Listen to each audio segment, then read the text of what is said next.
Okay, so we have covered many things now, right? But not many things. So we know that what is marketing, what is research, what is marketing research, where it comes, why it is important, what are the different types. Now what is the process? What is the marketing research process? There are 6 steps, and this,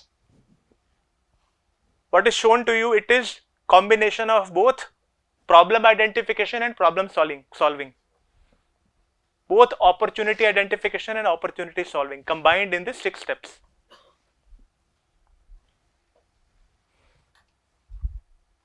The first one is defining the problem. When you go to the doctor with symptoms, doctor would have to identify the cause, right, or probable cause, because doctor cannot, for every patient they won't give tests based upon their experience. They will think, okay, this is this bacteria gram negative, gram positive, or this bacteria, that bacteria. There are different types of bacteria, right? So this bacteria, that bacteria, virus or whatever, they would have their own. So defining the problem, step number 1. Second is developing an approach to the problem.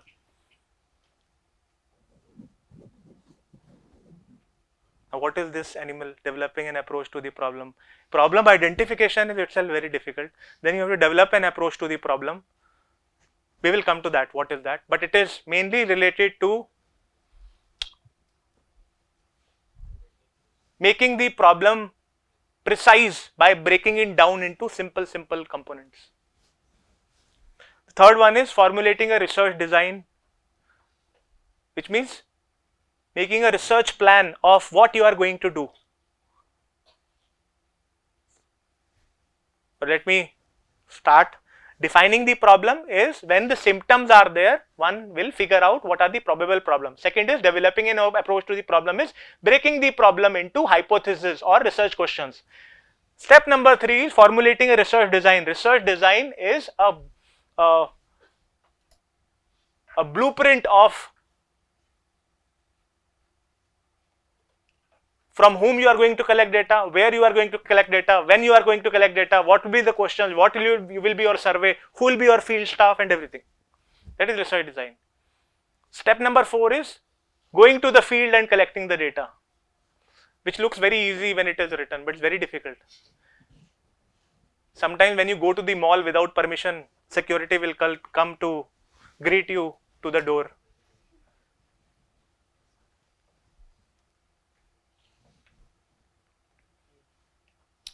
Step number 5 is once you have data, you have to clean the data. Nobody will give you cooked data, everything ready. So we have to clean the data.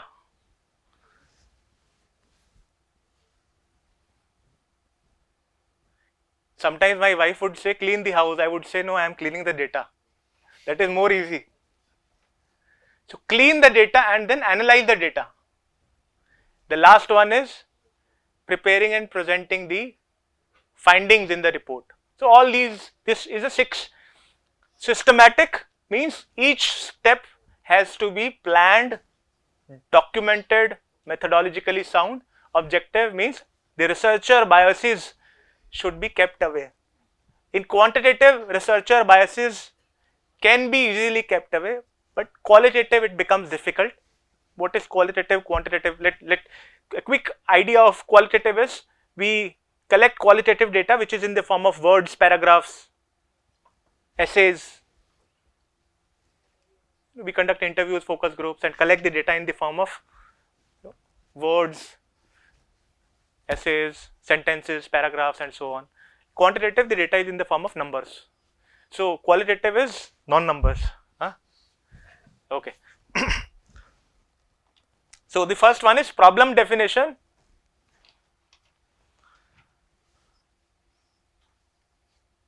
I have already spoken about it, right? Problem definition is when you move from symptom to probable problem. Simple, this whatever is written, if you don't read it, it is fine. Understand, but it is going from symptom to probable problem. It can be done very easily. We will teach you one of the methods of doing that when the data is available on the internet. Second is developing an approach to the problem, which means once you have probable problem is generally big, you have to break it. So that cutting the big problem into small components, that is developing an approach to the problem. Again, whatever is written, you can discount it at this point of time, because slowly we will understand it. Once the big problem is broken down in the second step into small problems, which could be represented through research questions or hypothesis.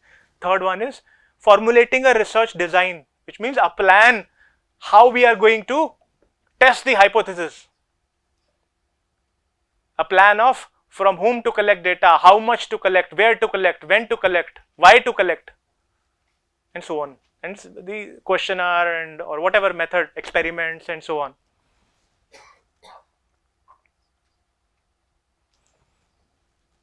The fourth one is actually going to the field and collecting the data.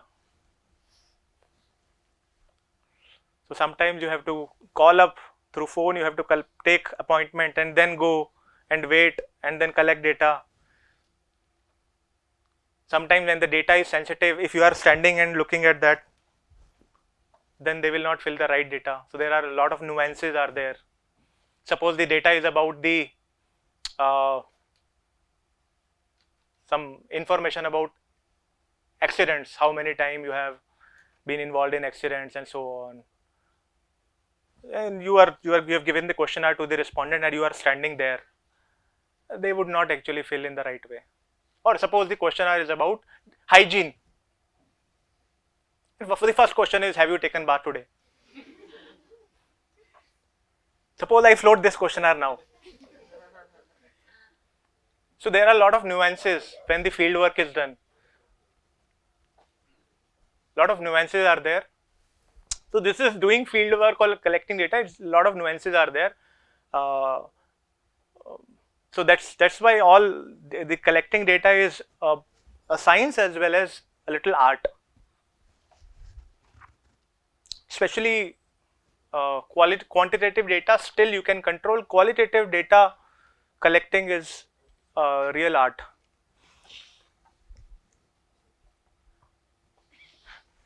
Where you would have to use certain stops, certain fillers. Like somebody says, I do this because of this. Can you explain? So you have to use different things in order to make others speak. And in marketing, one of the major thing is listening. One has to develop a lot of listening skills. Only speaking is not.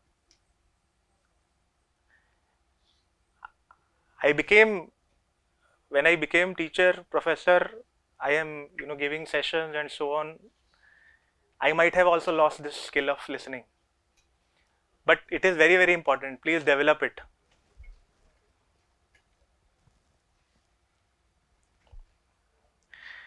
And then once the data is collected, that is called raw data. So when you get the vegetables, raw vegetables, what you do?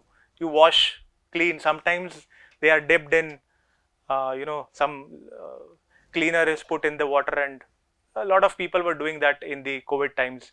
Vegetables came, pour salt in the water and dip the vegetables. Raw data, you have to clean the data before you analyze. If you do not clean the data and try to analyze it, the results will be likely will not be correct.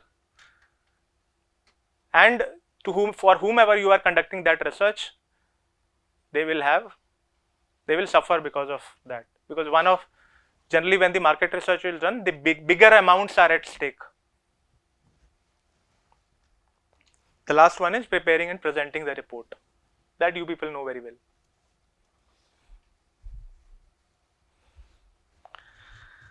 So these are the 6 steps of the marketing research process. Let us quickly see a marketing research process example which is also there in your textbook. I have just put it in a very neat way, step wise, so that you could understand when you will be conducting it in your project, how it has to be done, and throughout the course how we are going to move. So this is an example of Toyota company. They noticed an opportunity in the younger generation Y crowd, where Toyota had a relatively small market share. So the business issue for Toyota can be put as how to cater to the younger generation Y crowd. This is something they are sensing from the business trends, and they want to cater to the younger generation Y crowd. So they have identified an opportunity that should we go after generation Y crowd instead of, so they would have confirmed through market share data that opportunity is real. So once opportunity is identified, they are going to see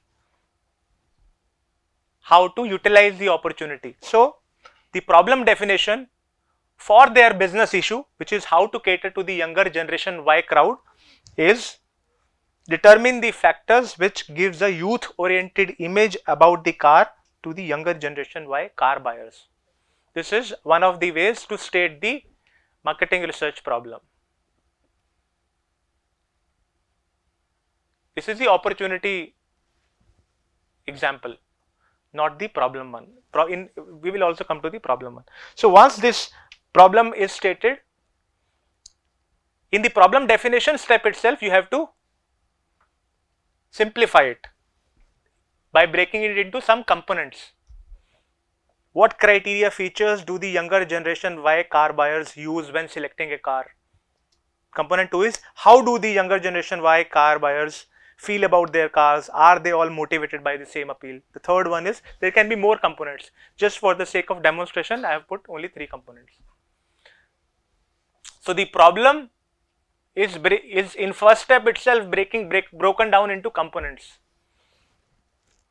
In the second step, the components will be broken down into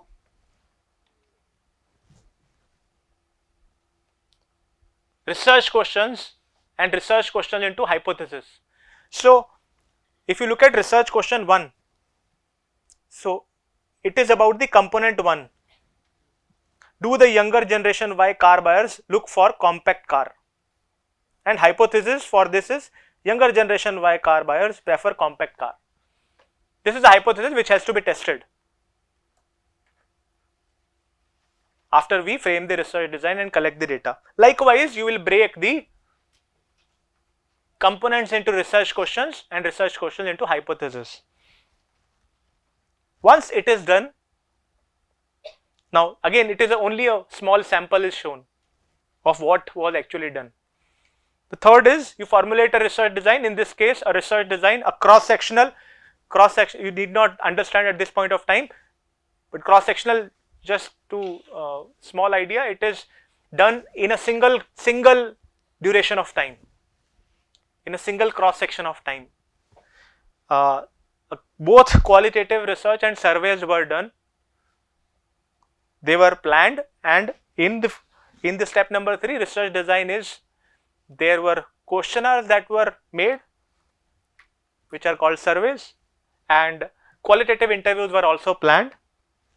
In step number 4, the surveys were administered, the qualitative research was conducted. Step number 5, data was analyzed and data was cleaned and analyzed. Step number 6, they got the findings that generation Y crowd wanted compact cars with features such as 160-watt stereo, cell phone holders, plush seats, and plenty of customization. So this was their findings, which was presented to Toyota. So this stepwise one has to move from problem definition to another example. This was the opportunity. Let us go to one example for the problem definition. So this was a situation which a particular company, Singular, was facing. Singular Wireless was formed. This was in the first paragraph. Just the introduction about the company is given. So Singular Wireless, it was formed in October 2000, and it has as of 2006 it had 50 million subscribers. Now in the beginning years, Singular encountered difficulty in launching its products and services, and initial sales did not meet management's expectation. So in the beginning years, when it was launched, it had a problem because sales were not, when they were launching their products, the initial sales were not meeting expectation, and then a problem audit was conducted. Problem audit, which means symptom was sales were not meeting expectation, sales were low. So a problem identification research was done, which identified the real problem as lack of image.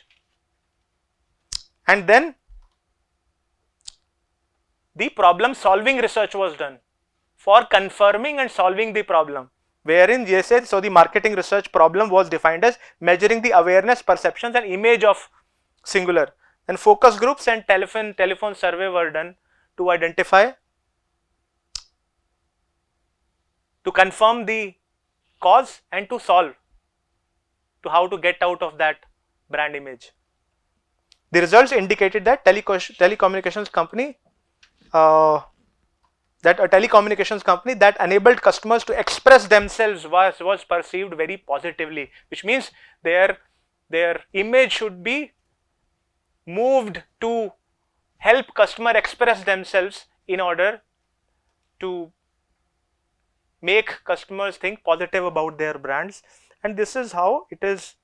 If I have to write it, again it is a sample of the questions that I have written. Management problem, which means the symptom. When we say management problem, this is a business issue, or the symptom is how to increase the sales of singular product and services. That was the symptom. From then some problem audit was done. We will come to the next session when I talk about problem audit, and it was identified that it is probably the lack of image.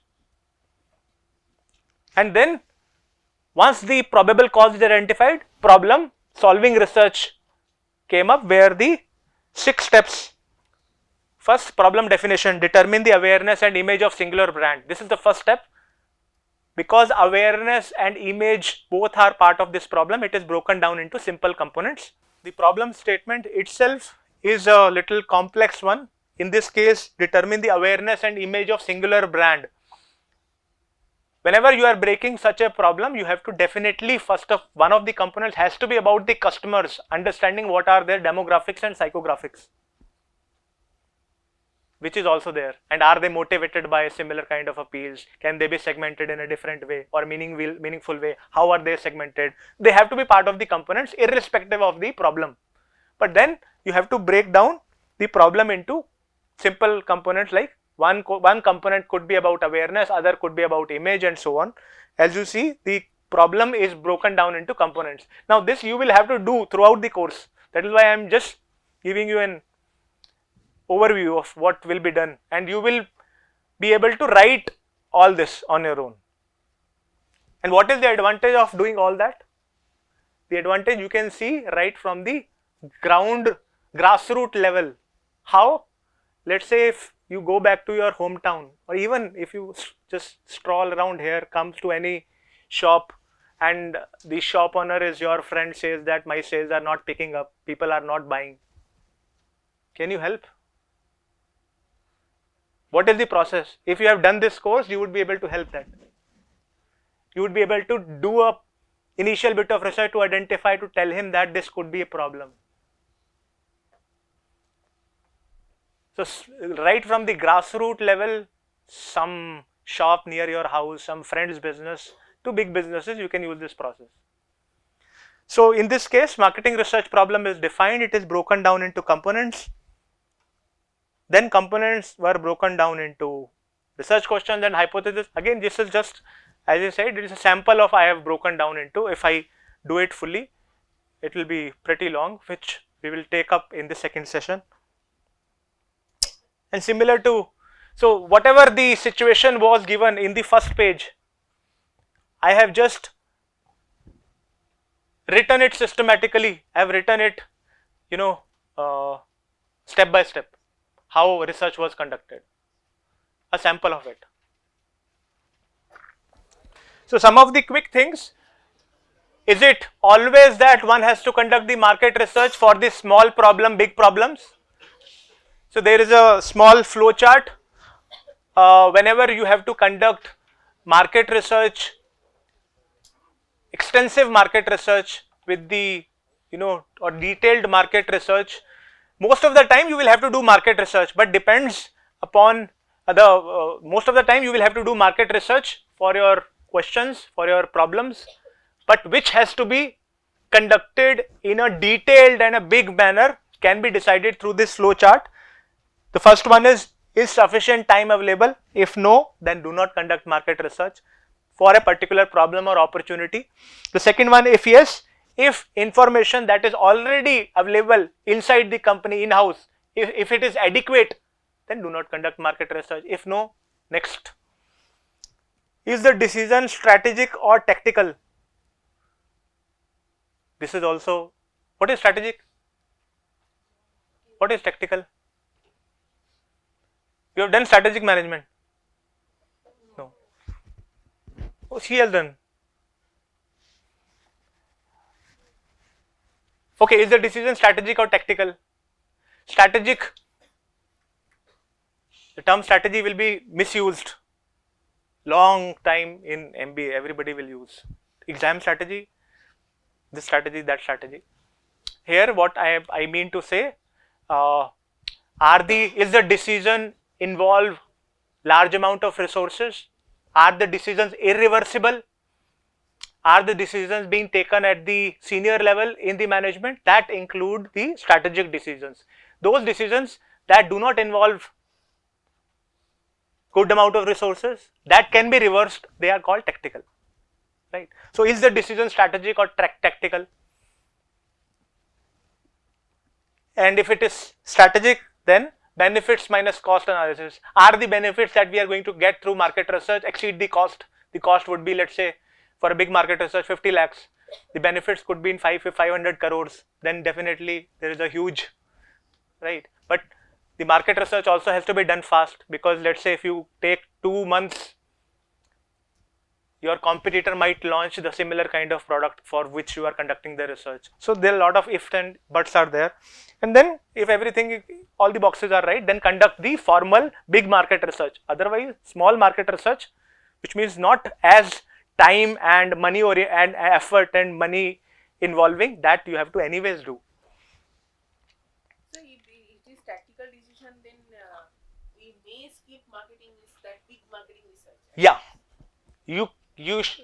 the idea is do not skip market research, but whether you want to conduct in a detailed, extensive manner or a small manner, that depends whether it is strategic or tactical. Just the last one, qualities of a good researcher.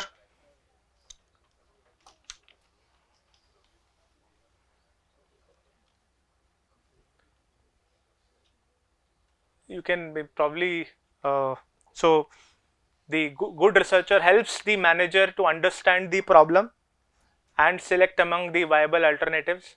Again, what it is, not much time is left, but I will just show you some images that you can quickly understand. So structuring the analysis is very, very important. A good researcher should be able to structure the analysis. Like in this case, the cat is there stuck there. So the problem is how to get her. So all this, so structured analysis. And the most important is, do not fit problem into the technique. Let's say you know the survey technique. Don't try to fit the problem into technique. Try to fit the technique into the problem. So we will understand this as we move ahead. I think this much is enough. There is, and this one, good communication skills, because sometimes the manager would say something, the researcher would understand something else, and altogether it will be different.